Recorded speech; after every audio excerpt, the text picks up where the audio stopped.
제가 15년 동안 어린 나이부터 동성애자였어요. 그래서 이제 25살까지 동성애자로서 살다가 이 교회에서 이제 훈련받고 주님 앞에 다루심을 계속 받고, 저는 한국 기도의 집에 선교사로 10년째 있습니다. 작곡 전공했어요. 그래서 건반도 치고 예배인도도 하고 있는데, 세상과 다를 것이 없었던 삶에서 하나님께 헌신된 삶으로 이렇게 살게 하셨습니다. 지금 결혼했어요. 결혼한 지 6년이 되었고 우리 아들 둘과 이곳에 왔습니다. 그래서 하나님의 은혜로, 기적으로 제가 동성애에서 벗어난 게 엄청 어렵거든요. 네, 여러분들 죄에서 빠져나오기 어렵죠. 하나님께서 그것을 가능케 하시고 또 지금은 그러한 사람들을 섬길 수 있도록 길을 열어주셔서 몇 년 전부터 이제 전화 상담이 조금씩 와서 이제 한 명 한 명 상담하다가 이렇게 해서는 안 되겠다 해서 아예 작년 여름에 아이미니스트라는 단체를 이제 공식적으로 열고 원하는 사람들을 모아서 매주 화요일 저녁에 저희는 모이고 있습니다. 그래서 많은 수는 아니지만 동성애자들이 모여서 자신의 죄를 고백하고 하나님 앞에 자신의 삶이 돌파되기를, 바뀌기를 정말 원하는 사람들이 모여서 여혐이라고 하죠. 네, 여자를 혐오하는 지체들이 이제는 여자를 사모하기 시작하고 할렐루야, 그것만큼 영적인 게 어디 있겠습니까? 엄청난 영적인 일이 일어나고 있습니다. 여자를 돌보듯이 했던 형제들이 이제는 막 선교사님 기도해 주세요. 제가 미팅을 나갔는데 지금 3번째 만났는데 너무 떨리고 할 말이 없어요. 그래서 기도하십시오. 그리고 할 말이 생길 것입니다. 아멘. 그리고 제가 격려했어요. 당신의 흠이 그 여자가 좋아하는 어떠한 그런 아주 가치 있는 성격이 어떠한 그런 것들이 될 것입니다. 왜 이런 말을 할 수 있냐면 제 모난 점들이 아내 눈에는 아름다웠나 봐요. 제 수치고 상처였는데 저희 아내가 나 그거 되게 수치야 그러면 괜찮아, 내 눈에 너무 예쁜데? 이렇게 말할 때 제가 정말 이게 하나님의 사랑이구나 느꼈거든요. 그래서 그 형제도 동일한 그러한 사랑을 경험하고 정말로 결혼에 이르고 주님을 깊이 만나는 그러한 일들이 저희 아이미니스트리 가운데 일어나길 원합니다. 그 지금의 선천적이라고 동성애를 말하지 않습니까? 선천적이라고 말할 정도로 힘든 건 사실이에요. 여러분들이 짓고 있는 죄에서 나오기란 좀 어렵지 않을까요? 좀 어렵죠. 그런 거랑 이제 동일하게 보시면 되는데, 저 역시 이제 제가 너무 남성스럽죠, 지금. 남성스러운데 하나님이 너무 잘 창조하셔가지고. 그런데 제가 몰랐어요. 제가 이렇게 남자다운지 모르고 여자 같다고 착각했어요. 어릴 때부터. 하나님은 저를 남자로 만드셨는데 저는 여성스럽다고 착각해서 살았어요. 그게 진실인 줄 알았어요. 왜냐면 사람들이 그렇게 말했거든요. 저희 아버지의 이야기를 잠깐 하면, 저희 아버지는 고아였어요. 전쟁 고아. 전쟁 때 고아가 많이 생겼잖아요. 그래서 저희 아버지도 동일하게 전쟁 때 고아가 되신 분이신데, 그래서 고아원에서 쭉 자라다 보니까 고아원에서 자란 형제분들은 좀 험합니다. 그래서 저희 아버지 친구들이 험해요. 이렇게 말도 툭 쉽게 뱉고 좀 거칠고 장난도 많이 치고, 그래서 그리고 야, 왜 이렇게 기집애 같니? 뭐 그렇게 우니? 엄마 바지끄랑이만 왜 이렇게 붙잡고 사니? 막 이렇게 놀린 게 저한테는 수치스러웠었던 거죠. 그리고 그게 난가? 사람들이 말하는 그게 난가? 그분들만 말한 게 아니라 그러다 보니까 제 주변에서 저한테 그런 피드백을 많이 하는 거예요. 초등학교 때도 참 여성스럽구나. 남자잖아요, 그쵸? 저 남성스럽죠? 근데 여성스럽다고 자꾸 말하는 거예요. 그래서 여잔 줄 알았어요. 여자가 되고 싶었어요. 그리고 축구를 할 때 왜 이렇게 긴장되고, 농구를 하기가 왜 이렇게 싫고, 체육 시간만 되면 배가 아프고, 그런 저였는데, 그건 뿐만 아니라 뭐 모든 사람들이 그러한 일이 있진 않지만 어떠한 한 연예인도 동성 간의 성경험을 상당수 경험해서 자기가 동성애자 됐다 이렇게 언론에서 말한 경험이 있습니다. 아시죠? 저도 동일하게 이제 초등학교 때 그런 경험을 하고 중학교 때도 그런 경험을 하고 이렇게 하면서 동성애자로 살아야 되나? 이렇게 생각했어요. 초등학교, 중학교 때는 잘 몰랐는데 고등학교 때에 돼서야 나는 동성애자구나. 남자를 좋아하는 사람이구나. 제가 그렇게 생각했어요. 하나님이 나를 여성스럽게 만들었기 때문에 하나님을 탓하진 않을 거야. 왜냐면 여성스러운 것도 나쁘진 않거든. 제가 그 미스 고등학교 대회에 나갔는데 1등을 했어요. 여자들보다 더 섹시할 자신이 그때 진짜 마귀가 들어온 거죠. 전 남잔데 자신감이 막 불타기 시작해서 여자가 될 수 있을 것 같고, 여자가 되고 싶었고, 그리고 1등도 하고, 사람들이 그렇게 보고, 그래서 저는 참 제가 여성스럽고 예쁘다고 생각했어요. 그렇게 동성애자로 살았습니다. 한편에는 제가 크리스찬이었죠. 태어나면서부터 크리스찬. 교회를 계속 다녔어요. 이렇게 일주일에 한 번 가야 되는 그 주일 성수는 꼭 지켜서 나갔습니다. 그리고 음악을 곧잘해서 뭐 성가대며 피아노를 치는 것이며 계속 섬겼어요. 그냥 진지한 신앙에 대해서는 도전을 제가 받지 못했습니다. 왜 그랬는지 저도 모르겠어요. 하나님은 살아계시고 하나님 계속해서 말씀하시고 계셨을 텐데도 저는 듣지 못하고 계속 섬기는 것이, 그리고 교회 나가는 것이 그냥 그렇겠지, 그냥 구원받은 거겠지, 이렇게 생각하면서 살았습니다. 신앙 수련회 가서 운 적도 많아요. 교회 수련회 가서 울고 공각 공부 발표하면 하고 성경 암송도 하고 할 거 다 했는데 도 동성애자가 될 수 있더라고요. 죄악에서 빠져나오지 못할 수 있더라고요. 그렇게 하나님과 어떻게 보면 바알신, 음란한 아세라신을 섬기면서 내가 누구를 섬기는지도 모르고 누구의 종되었는지도 모르고 그냥 그렇게 살았습니다. 이제 대학을 하나님의 은혜로 CCM과를 갔어요. 그래서 그곳에서 신앙수련회를 하고 그곳에서 어떠한 제 친구의 도전적인 말 앞에서 제가 심장이 머리가 한 대 맞는 경험을 합니다. 어떤 말이었냐면 너 거듭났니? 너 거듭났니? 궁금한 거예요. 제 친구는 제가 거듭 안 난 사람 같아서가 아니라 그냥 궁금했나 봐요. 그런 이제 예수님을 진짜 만나는 것에 대한 이슈, 진짜 십자가의 삶을 지는 것, 갈라디아서 2장 20절과 같이 그러한 삶이 너의 삶에도 일어났어? 나는 일어났기 때문에 그 친구는 기쁜 거예요. 그래서 저에게도 도전을 하는데 제가 너 거듭났어 하는데 갑자기 동성애가 계속 떠오르는 거예요. 다른 게 떠오르는 게 아니라 내가 동성애자인데 거듭났을까? 동성애자는 거듭날 수 있을까? 진짜 동성애자가 크리스찬일까? 이 고민 앞에서 제가 말을 할 수가 없었습니다. 그리고 계속 아주 침륜에 빠졌어요. 아주 고민에 빠지고 그렇게 힘들었어요. 마치 시편 말씀에 내 뼈가 내 죄 때문에 녹아내린다는 시편 말씀 있지 않습니까? 제가 제 죄 때문에 뼈가 녹아내리는 것 같았습니다.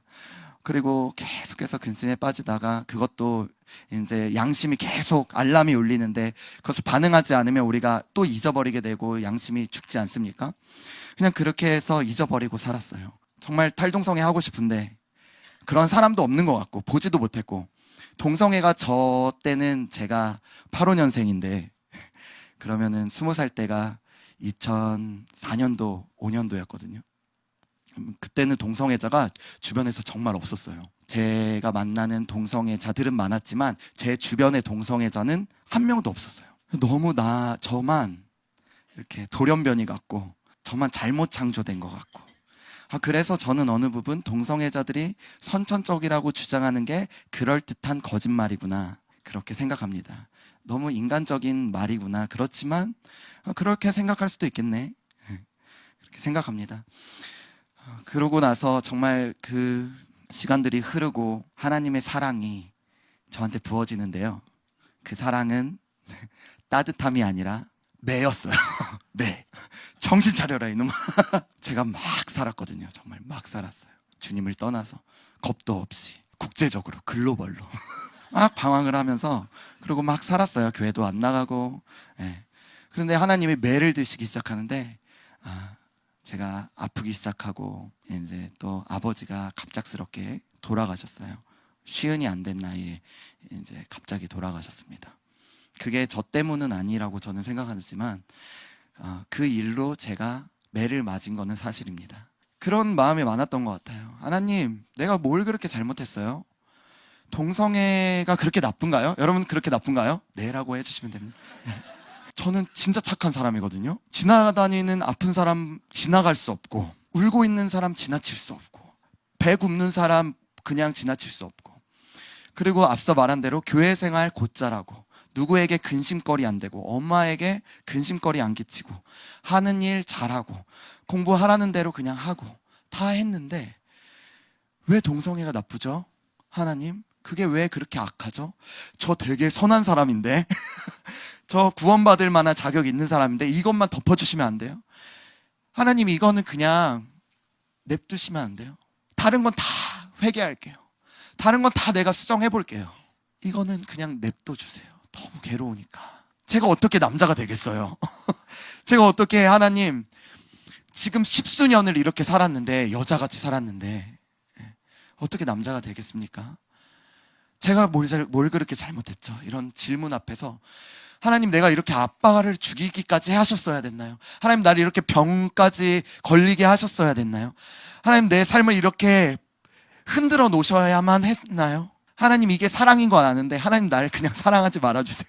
너무 무서워요. 나를 내버려 두세요. 나 그냥 이렇게 살게 내버려 두세요. 막 이런 고백과, 한편으로는 그래도 하나님, 날 좀 붙잡아 주시면, 하나님 근데 능력의 하나님이시니까 안 아프게, 그리고 멋지게 되도록이면 그럴싸하게 막 이런 마음이 있었어요. 죄에서 빠지는 것은 뭔가 잔인한 말 같지만 선택이라고 생각합니다.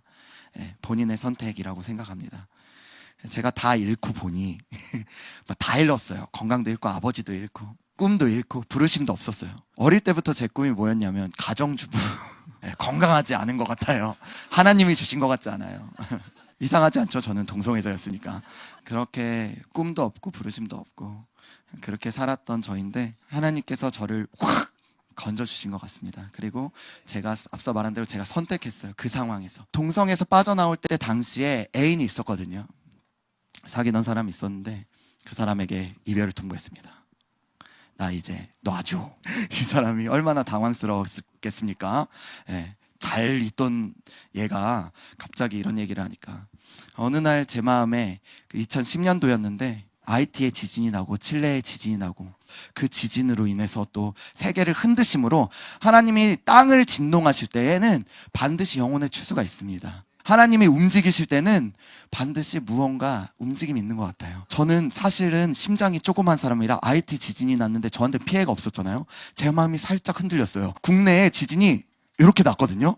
정말로 강도가 몇일까요? 3점 몇? 약하죠. 그 정도면 4.2 이렇게 살짝 했는데 심장이 콕 떨어지는 것 같았어요. 그리고 나서 바로 하나님의 음성이, 아들아 돌아와라. 근데 막 아들아 돌아와라 이게 아니라 제 마음에 그냥 이거 하나님의 음성 같아. 지진이 아들아 돌아와라. 제 마음이 너무 두렵고 떨리고, 도대체 내가 더 잃을 게 무엇인가?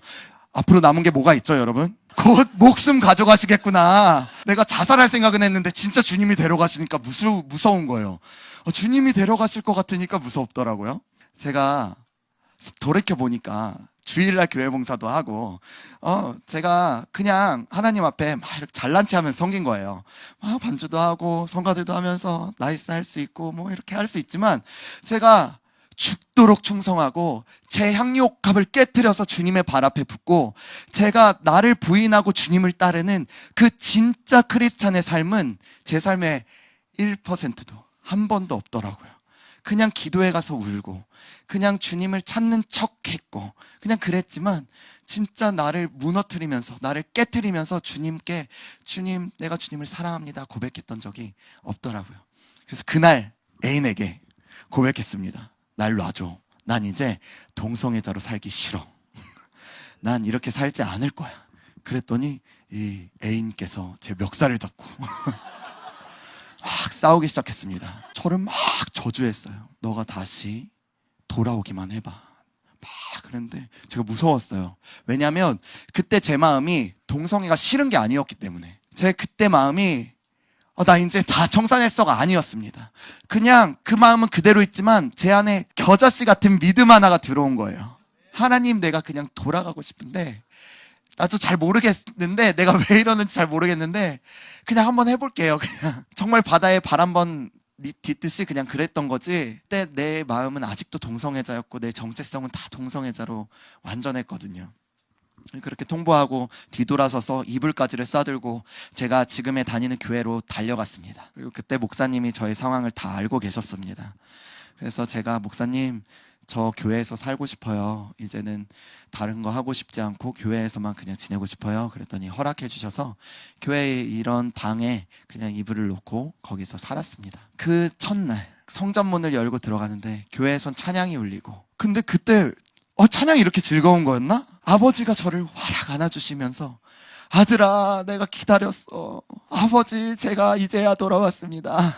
하나님과의 조우가 있었습니다. 만남이, 깊은 만남이 있었어요. 제 평생 찬양이 그렇게 행복한 줄 그때 처음 알았어요. 제가 주님을 너무너무 사랑합니다. 그날 문을 열고 들어갔던 그 임재, 그 주님의 저를 기다리셨던 그것과 제 안에, 제 눈에, 제 마음에, 제 영 안에 십자가가 정말 선명한 거예요. 주님이 흘리신 그 예수 그리스도의 보혈이 저의 다른 죄가 아니라 누구를 미워했던 그런 죄도 물론 다 사해 주시지만 내가 너의 오늘 동성애를 깨끗해 하기를 원한다. 내가 너를 동성애에서 건지길 원한다. 주님의 이름이 딜리버 아닙니까? 주님의 이름이 구원자 아닙니까? 주님의 이름이 건지시는 분 아닙니까? 주님이 깊은 수렁에서 우리를 건지셨는데 저의 수렁은 동성애 말고는 다른 수렁은 없었습니다. 그런데 제가 다른 것을 막 회개했어요. 이것 저것 그런데 제가 회복이 안 되는 거예요. 그래서 제 안에 뭘 회개했어야 됐겠죠? 네, 동성애 냅두고 이건 안 돼요. 저희 아들들이 둘이 있습니다. 이거 꼭 줘야 되는데 위험한데 막 안 주려고 그래요. 막 예를 들면 칼 안 돼요. 그러면 아빠가 어떻게 하겠습니까? 팍 해서라도 칼을 뺏지 않겠습니까? 저에게 동성애는 제가 꼭 제 삶에 주님과 겸해서는 안 되는 큰 죄악이었습니다. 그것은 도덕적으로 제가 나빠서가 아니라 그것은 제 어떠한 인격의 부족함이 아니라 그냥 하나님의 말씀의 기준에 앞에서 동성애는 죄악이기 때문에 그것이 죄기 때문에 저라고 넘어갈 수 있는 게 아니죠. 아무리 하나님의 사랑스러운 아들이어도 사랑스러운 딸이라도 하나님이 로비하시지 않습니다. 하나님은 말씀의 기준 앞에서 우리를 심판하십니다. 그래서 예수님을 우리에게 보내주신 거 아니겠습니까? 저는 착각했어요. 예수님이 제 허물을 덮어주신다고, 제 허물을 가려주신다고. 물론 맞는 말이지만 예수 그리스도의 보혈은 제 허물을 끄집어내는 것입니다. 저를 그 어두움에서 끄집어내는 것입니다. 제가 그곳에서 더 이상 살지 않도록 저를 사오는 것이죠. 제가 노예로 있을 때 예수님 저를 찾아와세요. 전 노예 생활이 즐거우니까 주님 저랑 만나서 그냥 차 한잔 하세요 하시는 게 절대 아니라, 야, 내가 갑질을 했으니까 너 노예 생활 그만해도 돼. 너 이리 나와. 넌 이제 존귀한 아들이잖아. 넌 내가 핏값 주고 샀어. 이제 그 생활 하지 않아도 돼. 너 더 이상 여자가 아니야. 저는 여자인 줄 알았어요. 나중에 정말로. 그 정도로 제가 지금은 엄청 남성스럽습니다. 하나님의 치유하심이. 제가 하나님의 구원이 뭔지 알았어요. 저의 영혼만 구원하시는 게 아니라 저의 모든 인격과 성격과 성품과 모든 체질을 개선하시는구나. 하나님 나를 깊은 어둠에서 건지시는 분이시구나.